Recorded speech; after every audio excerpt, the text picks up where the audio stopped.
Hey guys, Victor here, coming at you with another deck profile, and for today's video we'll be doing an updated Reacue-Ace list. Now when constructing this Reacue-Ace deck, I basically made it so that we could try and play into as many decks as possible, right? So our ultimate end goal is obviously still to make Reacue-Ace Turbulence, but in order to get to that, we're going to have to play hand traps and we're going to have to play board breakers, and we can't really lean too heavily into like each other aspect just because the format's just way too varied, right? And it's very easily to just play all hand traps and play against a deck that doesn't care about them, or play all board breakers and also play against a deck that doesn't care about them. So hopefully by being able to incorporate both of them together, we can at least make the deck as playable as possible. So with that out of the way, let's jump right into it. As always, we're going to be starting off with the monster lineup first, and the first card we're going to be talking about is Reacue-Ace Airlifter, who we are of course going to be playing at 3. Now, Airlifter is basically the go-to starter of the deck, right? As on normal or special summon, it's able to search your deck for any of your Reacue-Ace spells, and that in turn means that you're pretty much going to have access to Emergency the moment this card resolves, and once you have Emergency, you pretty much have access to your entire deck. So yeah, this card's pretty important. And then after that, its secondary effect is if your opponent decides to activate a monster effect on the field, you can tribute this card from your hand or face-up field in order to special summon a Reacue-Ace monster from your hand, which means that you're basically able to cheat out like your high-level monsters that you normally would have to sacrifice a couple of resources for. And yeah, no, this card is just pretty good, I'm not gonna lie. Then to accompany our 3 Airlifters, we're playing 3 Reacue-Ace Impulse. Now while Impulse's main effect isn't as great as Airlifter, as it's basically just like a monster negate, its secondary effect is where this card truly shines, because if your opponent decides to activate a monster effect on the field, you can tribute this card from your hand or face-up field in order to special summon a machine Reacue-Ace monster from your deck. And outside of like Impulse and Airlifter, every single Reacue-Ace monster is a machine, so that means that you're going to have something for pretty much every single situation. And yeah, this card just gets your entire engine rolling by allowing you to establish a pretty strong monster right off the bat, whether you're going first or second. That's it for the 3 ofs though. And then for the 2 ofs, we're going to be starting off with Reacue-Ace Hydrant, who, while admittedly is a phenomenal card and is also one of the main searchers in the deck, right, as it searches your Reacue-Ace monsters, it does tend to clog a little bit, so we've lowered the ratio down to 2, and honestly, it's still perfect like that. And then, as for its other effects, it does have some pretty useful ones, right? As if you have like another Reacue-Ace monster on the field, it can't be targeted, and you're also able to activate like your Reacue-Ace spells and traps that were recently set that turn. So it just allows for a little bit of shenanigans to become at play whenever this card's on the field. Then for the other 2 of, we're playing 2 Reacue-Ace Preventer, which is essentially just Book of Moon for the deck whenever you have like another Reacue-Ace monster on the field alongside it. And against a lot of decks, right, if you're just able to set their monster, sometimes that can just be enough to win. So yeah, Preventer pretty solid, and as if that wasn't already enough, its other effect is when it goes to the graveyard, you're able to reborn a banished Reacue-Ace monster. So it's just the gift that keeps giving by allowing you to continuously recycle cards and maybe potentially link climb, who knows. That's it for the 2 ofs though. Then for the 1 ofs, we have the 1 Reacue-Ace Turbulence, which is what allows us to set all of our spells and traps provided it resolves. The 1 Reacue-Ace Fire Engine, which admittedly is probably my least favorite of the bunch, but its effect is pretty useful, right? As it allows us to special summon a level 4 or lower Reacue-Ace monster from our hand, deck, or graveyard. So that means that we're going to have easier access to cards like our Hydrant, our Impulse, and our Airlifter, and trigger their effects more easily as well. But yeah, I don't know, it's still my least favorite. And then for the final one, we're playing 1 Reacue-Ace Fire Attacker just to be able to draw 2 more cards and discard 1 whenever our opponent decides to search. So yeah, pretty solid. That's it for the Reacue-Ace monsters. And then for the hand traps that we will be playing in the deck, we're playing 3 Ash Blossom and Joyous Spring just because it's the best generic one. We're playing 3 Ghost Belle and Haunted Mansion, which admittedly I don't think you see all that much, but I feel like it's super underrated right now just because it hits so many different matchups, because everything pretty much has to revolve around the graveyard, right? So just being able to stop that 1 key card can sometimes be enough to win the game. And then lastly, we're playing 3 Effect Veiler just because we don't want to auto lose to cards like Dice Smasher. And with that, that's the monster lineup, and then we can finally move on to the spell and trap portion.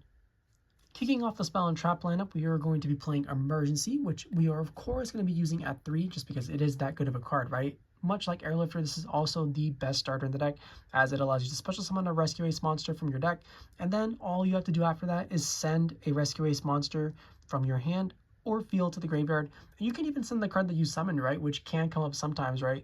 Where, say for example, you have a Reacue-Ace Preventer, and you summon that Preventer, then you tribute the Preventer for your emergency, and then your Preventer's graveyard effect will trigger, and then you can get back a banished card like a Hydrant or something. You know, just lots of really cute plays that emergency allows you to pull off, and it's a no-brainer to play it at 3. Now, that's the only card we're playing at 3, but as far as like 2-ofs go, this is basically where the board breakers come in, and as a result, we're playing 2 Book of Eclipse, 2 Super Polymerization, and 2 Forbidden Droplet. This pretty much gives us like the full range to be able to go into pretty much any matchup and hopefully be able to do something. And then when it comes to like games 2 and 3, we're basically just going to be setting out like the least effective one and putting in an additional copy of the other 2, right? So if we're playing against like K9, for example, Super Poly is pretty mediocre in that matchup right now. So we just take those out, we put in the 3rd copy of Droplet, the 3rd copy of Book of Eclipse, and then we just go to town. So yeah, really easy siding patterns as well. So you know, pretty solid stuff. You know, we're able to go into as many matchups as possible while being able to side as easily as possible. That's it for the 2-ofs though, and then for the 1-ofs, we have the Rescue-Ace spells being the 1 rescue, which allows us to target either a Rescue-Ace monster in your graveyard, or if we control Hydrant, and pretty much like all the Rescue-Ace traps and spells have like additional effect depending on if you have Hydrant on the field or not. But this one, so we either get to reborn a monster in our graveyard, or we can target a monster in the opponent's graveyard and special summon it instead. So it effectively turns into like a Shark Cannon, DD Crow type of card, and just provides general disruption. We have 1 alert, which either allows us to add a Rescue-Ace monster from our graveyard to our hand, or if we control Hydrant, it becomes reinforcement of the army instead. And then lastly, we're playing the 1 Rescue-Ace HQ to be able to recycle all the Rescue-Ace spells and traps, and even monsters that we have in the graveyard or in the banish zone. So yeah, this card, pretty solid. Then for the other 1-ofs, we're playing the 1/1-for-1, which basically acts as a 3rd copy of Hydrant. 1 Pot of Prosperity, just be able to dig through the deck a little bit more easily. 1 Triple Tactics Talent to disrupt our opponent's hand if they decide to hand drop us. And then 1 Call by the Grave to hopefully stop those really critical hand traps from hurting us. And with that, that's the spells. And then for the traps, we just play the 2 Rescue-Ace traps, being the 1 Extinguish and the 1 Contain, which hopefully allow us to just prevent the opponent from being able to break our board and pass back to us, where we will hopefully be able to OTK them instead. And with that, that's the spell and trap lineup, and now we can finally move on to the extra deck. Now that we're on the extra deck portion of the video, the first card we're going to be talking about is Relinquished Anima, and this is the only link one that we're actually going to be playing in the deck, just because the other guys don't really do anything. Like, you can make an argument for Mirage because it is a fire, but for the most part, it's like a wasted slot most of the time, as opposed to Anima, where you just summon your Hydrant, search out a monster, link it off into Anima, and then because people just still refuse to play around the extra monster zone, that means that you're typically going to be able to take one of their monsters for free or get them to burn a key resource, which, you know, pretty good off of 1 card. And then once you have the Hydrant in the graveyard, you can proceed to use that for fodder to be able to summon out your higher level Rescue-Ace guys. But yeah, 1 Anima, perfectly fine. That's it for the link 1s. And then for the link 2s, starting off, we have Hiita the Fire Charmer Ablaze, who you're going to hit by like Ash Blossom at some point, right? So having something like Hiita that you can just summon and then take their Ash Blossom to link climb into a potential link 3 play and then a potential link 4 play, it makes life so much easier. You have Salamangreat Sunlight Wolf to be able to add back pretty much anything in your graveyard, right? As every single one of your Rescue-Ace monsters is fire. Or if you don't want to add one of those guys back, you can also add back like an Ash Blossom, for example. But yeah, just another solid generic card. Then we're playing 1 IP Masquerena, and normally this would only go into SP Little Knight, who we are of course going to be playing at 1, but we have additional targets as well, just in case you don't want to go into the Little Knight, such as Knightmare Cebrerus, Knightmare Phoenix, and Knightmare Unicorn, pretty much allowing us to address as many possible situations as possible, right? You know, if you want to destroy back row, you go to Knightmare Phoenix. If you want to get rid of a special summon monster, you go Cerberus. And then if you just want to like a generic spin back into the deck, Knightmare Unicorn's your guy. So yeah, tons of options that we can potentially go through, and each one actually does come up eventually, right? And then that's it for those. As for the other Link 3 monster, we're playing 1 Promethean Princess, Bestower of Flames. Whenever you're playing a fire deck, this card pretty much always has to be on your mind, just because it's one of the ones that basically allows you to OTK your opponent as easily as possible, as well as just have like another layer of interaction in the graveyard, right? Because if your opponent decides to like summon monsters, you can just proceed to like pop your cards and their cards and then bring this card out for free, and then it just spirals out of control typically. So yeah, 1 Promethean Princess, perfectly fine. That's it for the Link 3s. And then for the Link 4s, we're playing the Salamangreat Raging Phoenix, as well as the World Sea Dragon Zealantis to be able to OTK our opponents as easily as possible. And then lastly, we're playing 1 Ambhibious Swarmship Amblowhale, which admittedly isn't that great of a card, but Whenever you're going for like the Promethean Princess line and you're going first, this is going to be like your typical end board piece, just so that you could have like another layer of interaction, right? Because when it's popped, it's able to bring back one of your link monsters, and then from there, I don't know, you can do something, right? But yeah, one Amblow just for like the end board piece. That's it for the links though. And then for the super poly targets, we're just playing one Mud Dragon of the Swamp and one Guerrero Wings of Resonant Life.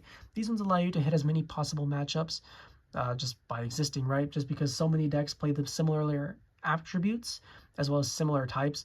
If you want to play additional targets, there's always plenty that you can choose from. Like there's Plant Dragos Stapelia if you're playing against like Dark Fusion decks. Secretarian, which I believe is the Draco Tail card.